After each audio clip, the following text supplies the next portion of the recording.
ҳунарманди амрикоӣ ва коргардони кино Стивен Сигалро ба 13-умин ҷашнвораи кино даъват кардаанд ва ӯ меҳмони фахрии ҷашнвораи кино дар шаҳри Тошканд мешавад.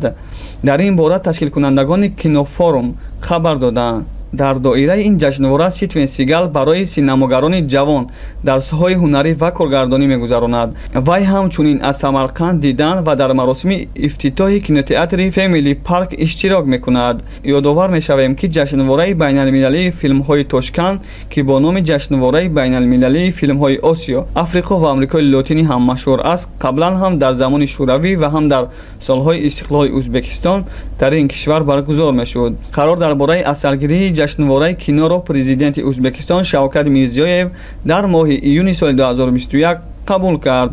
Форум аз 28 сентябр то 3 октябр баргузор мешавад.